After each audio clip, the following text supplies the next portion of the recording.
Hello प्यारे दोस्तों, कैसे हो सब। आज के वीडियो में हम सॉल्व करेंगे द रीमान इंटीग्रल्स के कुछ क्वेश्चंस को जो कि बहुत ही ज़्यादा इंपॉर्टेंट हैं, है ना। देखो, इसके पहले हमने द रीमान इंटीग्रल चैप्टर पे एक वीडियो अपलोड कर दिया है जिसमें कुछ बेसिक कॉन्सेप्ट हमने बताया है। अगर वो आपने नहीं देखा है अभी तक तो सबसे पहले वो वीडियोज़ देख लीजिए ताकि आपको आज के क्वेश्चन सॉल्व करने में, समझने में आसानी हो सके, है ना। तो आइए देखते हैं कुछ क्वेश्चन को।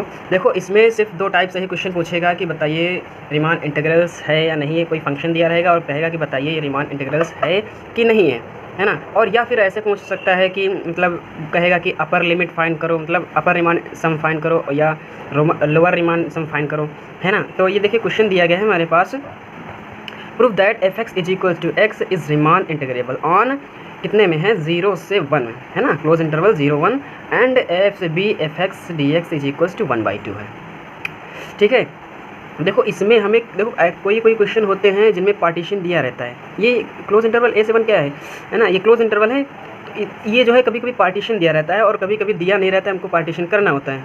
तो हम तो भाई ये जान नहीं सकते कि इनके बीच में कितने पार्टीशन होंगे, कितने पार्ट्स हो सकते हैं, है ना। तो हम लेट कर लेते हैं पी जी इक्वल्स टू 0 से हम इनके पार्टीशन कर देते हैं 1/n 2/n 3/n या डॉट डॉट डॉट i/n, या i मतलब यहाँ पे i होगा, सॉरी, है ना, i माइनस 1/n और यहाँ पे भी i होगा। ठीक है। तो इनके पार्टीशन देखो, यहाँ पे 1/n सब कैसे गया भाई, हम तो जानते हैं कि यहाँ पे कितने पार्टीशन हो सकते हैं। हमने सोच लिया कि यहाँ पे पी n पार्टीशन हो सकते हैं। तो हम यहाँ पे n जब पार्टीशन करेंगे तो 1 में n ही तो डिवाइड करेंगे, हैं। जब देखो 1 में n डिवाइड करेंगे तो 1/n हो जाएगा। इसी तरह पहला पार्टीशन ये हो गया।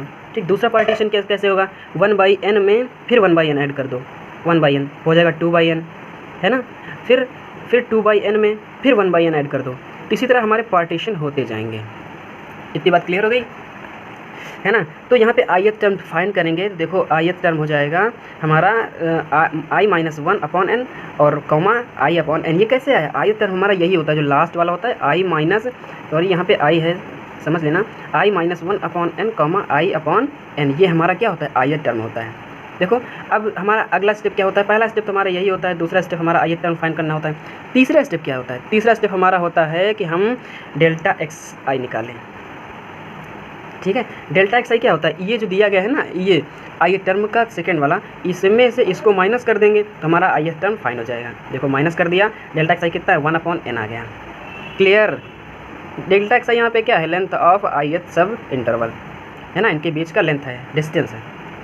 ठीक है। तो एम आई क्या है, अब देखो एम आई क्या है, इन्फीम। हमारा अगला स्टेप क्या रहता है, एम आई फाइंड करना। एम आई इक्वल्स टू है infimum of F x, F x का इन्फीमम है, ठीक है, ऑन आई टर्म। तो एम आई यहाँ पे क्या होता है, देखो इस इंटरवल में एम आई क्या हो जाएगा, माइनस का, ये होता है हमारा एम आई, हमेशा याद रखना, और ये होता है कैपिटल एम आई। ठीक है। Infimum of F x on I term i-1/n, और कैपिटल एम आई होता है supremum of F x on I term, यानी कि i/n। ठीक है। अगला स्टेप हमारा होता है कि हम फाइंड करें अब क्या, LPF फाइंड करें। ठीक है। देखो क्वेश्चन क्या कह रहा था कि हम जो प्रूव करो कि रीमान इंटीग्रेबल है, तो हम LPF फाइंड करेंगे सबसे पहले। तो LPF जब फाइंड करेंगे तो उसके लिए फार्मूला होता है हमारे पास ये, है ना, summation of i equals to 1 से n small M I delta X I. Small M I मेरे पास कितना निकला, i-1/n। डेल्टा एक्स आई कितना निकला था, 1/n, है ना। देखो 1/n हम यहाँ पे पुट कर देते हैं, पुट कर दिया। अब देखो, अब summation of i is equals to 1 से n i-1, है ना, यहाँ पे i है, ठीक है, i-1/n स्क्वायर, n स्क्वायर मतलब 1/n था, तो दोनों मल्टीप्लाई होकर n स्क्वायर हो गया। ठीक है। तो 1/n स्क्वायर बाहर आ, क्योंकि ये कांस्टेंट है तो बाहर आ गया। तो i इक्वल्स टू 1, देखो i यहाँ पे क्या हो सकता है, i कुछ भी हो सकता है, हमने पिछली वीडियो में डिस्कस किया था। i क्या है, 1 2 3 4 dot dot dot dot n तक जाता है। ठीक है। i कुछ भी हो सकता है। तो 1/n square summation of i equals to 1 से n i-1।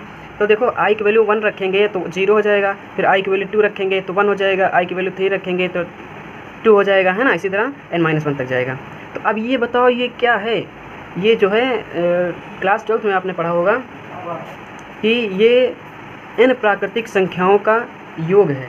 ठीक है ना, ये जो है n प्राकृतिक संख्याओं का योग है। तो इसका फार्मूला क्या होता है, इसका फार्मूला होता है 1/n स्क्वायर। इसका क्या होता है, इसका फार्मूला होता है n प्राकृतिक संख्याओं का योग, n नेचुरल नंबर्स सम कितना होता है, 1/2 n + 1 फिर n, यही तो होता है, ठीक है, यही होता है। तो अब देखो यहाँ पे n-1 है, नहीं तो यहाँ पे n-1 रख देते हैं, बाकी सब वही है, ठीक है। तो अब देखो ये और यहाँ से मल्टीप्लाई कर लेते हैं। देखो यहाँ से हम n-1 से हम n कॉमन ले लेंगे तो 1 - 1/n बचेगा और ये बाहर n² के रूप में आ जाएगा, ठीक है। तो n² ये कट जाएगा, कितना बचेगा 1/2 1 - 1/n। इतनी बात क्लियर हो गई। तो LPF हमारे पास कितना निकला 1/2 1 - 1/n। इतनी बात क्लियर हो गई। अब हम UPF फाइंड करेंगे, है ना, UPF फाइंड करेंगे, क्योंकि रुको अभी वी नो दैट -a से b f(x)dx क्या होता है हमारा limit n tending to infinity LPF, है ना। तो यहाँ से मतलब इंटीग्रल a से b f(x)dx फाइंड कर लेंगे ना, क्योंकि हमने पिछले वीडियो में डिस्कस किया था कि -a से b f(x)dx is equal to a से -b f(x)dx अगर इक्वल हैं तो रीमान इंटीग्रेबल होगा, वही हम यहाँ पे प्रूव करेंगे, है ना।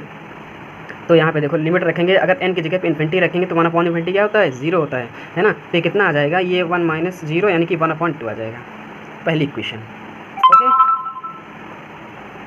नाउ अगली इक्वेशन देखो, अब सुप्रीमम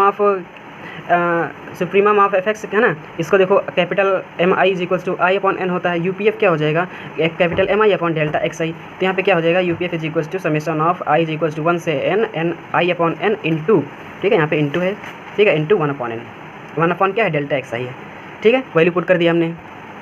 अब देखो UPF इज इक्वल्स टू 1/, यहाँ पे क्या हो जाएगा I/n², जब n² बाहर ले लेंगे तो I हो जाएगा, सिर्फ I बचेगा। तो यहाँ पे क्या हो जाएगा 1 + 2 I इज इक्वल्स टू क्या हमने बताया था 1 2 3 डॉट n तक जाता है ना, तो 1 + 2 + 3 डॉट n तक जाएगा।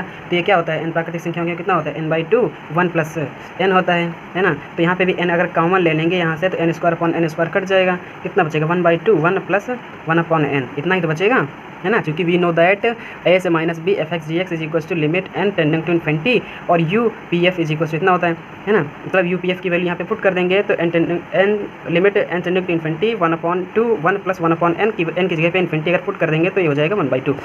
अतः हम कह सकते हैं कि UPF मतलब a से फ्रॉम इक्वेशन, इसको इक्वेशन सेकंड मान लेते हैं, from equation first and second से a से -b f(x)dx -a से b f(x) is equals to a से -b f(x) इज मतलब दोनों इक्वल है एक दूसरे के, तो हम कह सकते हैं कि ये रीमान इंटीग्रेबल होगा, ठीक है फ्रेंड्स। सो फ्रेंड्स इस टाइप के क्वेश्चन को हम दो टाइप से सॉल्व कर सकते हैं, है ना। देखो पहला ट्रिक क्या रहती है, अभी जो हमने बताया पहली ट्रिक तो वो है, देखो वो ट्रिक कब यूज़ करते हैं ज़्यादातर जब हमें LPF या UPF फाइंड करनी होती है, तब हम वो ट्रिक यूज़ करते हैं, ठीक है। वो ट्रिक नहीं है, मतलब सोल्यूशन है, उस तरह सॉल्व करते हैं। लेकिन अगर कहे हमसे कि सिर्फ सो दैट रीमान इंटीग्रेबल, लेकिन उसमें भी सो दैट करके ही दिया गया था, लेकिन हमने उसको थोड़ा लेंदी करके LPF UPF फाइंड किया, उसके बाद हमने क्वेश्चन को सॉल्व किया, है ना। तो अगर आपसे ये कहे कि so that f is equals to f is Riemann integrable, तो कुछ ना करो, डायरेक्ट ऐसे ही कर, मतलब ऑब्जेक्टिव हिसाब के क्वेश्चन से डायरेक्ट ही ऐसे कर देना कि अगर fx मतलब क्या दिया है, let f(x) is equals to x³ on close interval 0 से a दिया गया है ना, वेयर a क्या है, एक ग्रेटर देन है किससे 0 से, है ना। तो यहाँ पे देखो f(x) इक्वल्स टू x³ है, तो LPF UPF क्या करें फाइंड करके, है कि नहीं। देखो LPF का फॉर्मूला क्या होता है, यही तो हमने रखा था बाद में, a से -b f(x)dx limit n tending to infinity UPF, है ना। तो हम क्यों ये सब फाइंड LPF क्यों फाइंड करें, LPF फाइंड करेंगे, उसके बाद मतलब I MI कैपिटल MI सब फाइंड करने के बाद UPF फाइंड करेंगे, उसके बाद यहाँ पे पुट करेंगे तो हमारा इसकी वैल्यू निकलेगी, है ना। फिर इसी तरह LPF में करेंगे, है कि नहीं। तो ये सब करने से टाइम भी वेस्ट होता है और हमको सिर्फ यही शो करना है कि हाँ बताइए ये रीमान इंटीग्रेबल है कि नहीं। तो डायरेक्ट ही हम देखो ये ना फाइंड करके हम ये फाइंड कर लें तो कोई दिक्कत है क्या। हमारा A से B क्या है, जो हमारे पास ये क्लोज इंटरवल दिए गए थे वही तो है A से B, है ना। तो यहाँ पे हम पुट कर देते हैं तो हमें क्या दिक्कत है, देखो माइनस A से B LPF फाइंड करें ना ये वाला, तो -a से b f(x)dx is equals to interval क्या थे 0 से a, मतलब अगर एक जगह पे -0 रखेंगे तो 0 ही होगा ना, 0 से a x³/a। तो इसको जब इंटीग्रेट करेंगे तो x⁴/4 a से 4 a से 0 से a हो जाएगा, तो ये a⁴/4 हो जाएगा। ये कितना आ जाएगा, इतना आ जाएगा। इक्वेशन इसको फर्स्ट मान लेते हैं। नाउ UPF वाला फाइंड करेंगे, देखो a से -b f(x)dx ये हो जाएगा 0 से -a, है ना, x³/x³dx, है ना। तो यहाँ पे हो जाएगा x⁴/a से -0 से -a। यहाँ पे क्या हो जाएगा, यहाँ पे जब पुट करेंगे तो हो जाएगा a⁴/4। इक्वेशन सेकंड मान लेते हैं हम, इक्वेशन फर्स्ट एंड सेकंड से कह सकते हैं कि ये दोनों इक्वल हैं, अतः ये रीमान इंटीग्रेबल है। From equation first and second we can say that function is Riemann integrable. Okay, so friends बताओ कौन सी ट्रिक सही लगी। यही ट्रिक आसान है ना, क्योंकि भाई हमें देखो ऑब्जेक्टिव क्वेश्चन के हिसाब से तो हम आसानी से इस तरह कर सकते हैं, और मान लिया हम लगाएंगे और भी डिस्क्रिप्टिव में आ रहा है तो अगर इस तरह लगाएंगे तो हमारा क्वेश्चन सही हो जाता है। ओके, सो फ्रेंड्स देखो अब ये भी क्वेश्चन ऐसा ही आ गया। So that F x is equal to sine x is integrables on close interval 0 से π/2 एंड क्या दिया है, ये दिया है 0 से π/2 sine x is equals to 1, इतना दिया गया है। ठीक, हम इसको भी उसी तरह कर लेते हैं, माइनस ए से B F x D x is equals to limit put कर देंगे 0 से पाई साइन एक्स, साइन का क्या होता है माइनस कॉस होता है, तो 0 से π/2 यहाँ पे माइनस कॉस π/2 प्लस कॉस 0 की वैल्यू 1 होती है, π/2 वैल्यू 0 होती है, तो यहाँ पे कितना आ जाएगा +1 आ जाएगा। ओके, इसी तरह यूपीएफ वाला फाइंड करेंगे तो हो जाएगा माइनस ए से minus B F x D x is equals हो जाएगा 0 से -π/2 साइन एक्स डी एक्स, इसका भी वही हो जाएगा। अतः ये आ जाएगा यहाँ पे क्या हो जाएगा, यहाँ पे सॉरी दोस्तों यहाँ पे आ जाएगा प्लस का, है ना, तो यहाँ पे प्लस का हो जाएगा 1। क्लियर ना, ठीक है। तो यहाँ पे देखो अब so we can say that F x is Riemann integrable on इतने में।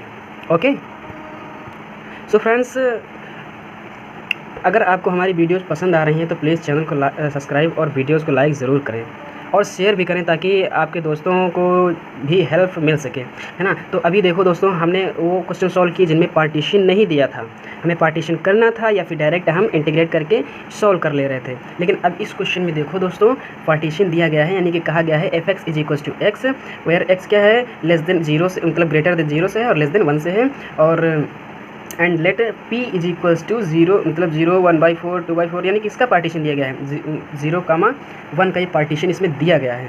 ठीक है, पार्टीशन हमें करना नहीं है, पार्टीशन दिया गया है। तब इस क्वेश्चन को कैसे सॉल्व करेंगे देखो, हाँ, और इसमें क्या फाइंड करने को कह रहा है, then the value of LPF is UPF is, मतलब LPF और UPF की वैल्यू फाइंड करनी थी। हमने बताया था अभी थोड़ी देर पहले कि या तो पूछेगा कि रीमान इंटीग्रेबल बताओ है कि नहीं, या फिर कहेगा कि LPF या UPF की वैल्यू फाइंड करो।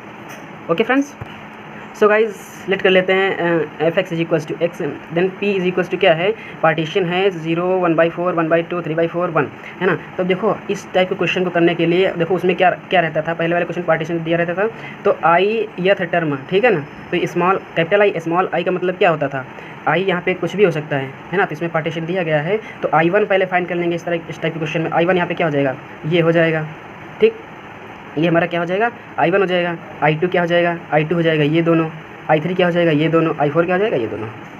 ठीक है, देखो I2 1/1, इतनी बात क्लियर हो गई। अब यहाँ पे देखो अब डेल्टा x1 निकालेंगे भाई, जब I1 I2 I4 निकाल लिया तो इसी तरह से डेल्टा x2 x3 x4 निकालेंगे, है कि नहीं। तो यहाँ पे डेल्टा x1 कैसे निकालते थे, वहाँ पे इससे माइनस मतलब इसको इससे माइनस इसको इससे माइनस करते थे, है ना, तो 1/4 - 0 1/4 आ गया था। x2 कैसे फाइंड करते थे, इसको इससे माइनस करते थे तो ये माइनस करते 1/4 सब में 1/4 आ रहा था। ओके, देखो अब जब भाई delta x1 x2 x3 x4 निकाल लिया है तो इसी तरह कैपिटल M1, है ना, ये सब फाइंड कर लेंगे तो स्मॉल m1 क्या 0 हो जाएगा।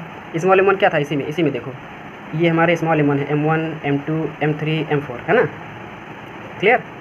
कैपिटल M1 M2 क्या थे, ये capital M1 capital M2 M3 M4। Okay, so friends अब देखेंगे कि मतलब LPF फाइंड करेंगे, है ना, तो यहाँ पे हो जाएगा summation of i equals to 1 से n small mi into delta xi, small mi into delta xi हो जाएगा, यानी कि LPF इसका मतलब यही होता है इन सब का सम, है ना। तो M1 delta x1 plus M2 delta x2 plus M3 delta x3 plus M4 delta x4, है ना। तो यहाँ पे जब करेंगे तो M1 क्या 0 था, सबकी वैल्यू पुट कर देंगे जो यहाँ से अभी तक निकाली है सब यहाँ पे पुट कर देंगे। जब पुट कर देंगे तो हमारे पास आ जाएगा LPF इज इक्वल्स टू 0 मतलब 1 मतलब सॉल्व करेंगे तो इतना आ जाएगा, यानी कि 3/8। LPF की वैल्यू कितनी आई 3/8, पहला आंसर आ गया। अब UPF भी फाइंड करेंगे तो देखो UPF की फॉर्मूला क्या होता है, summation of i equals to 1, इसमें कैपिटल Mi होता है उसमें स्मॉल mi होता है, बस और कोई भी डिफरेंस नहीं होता है।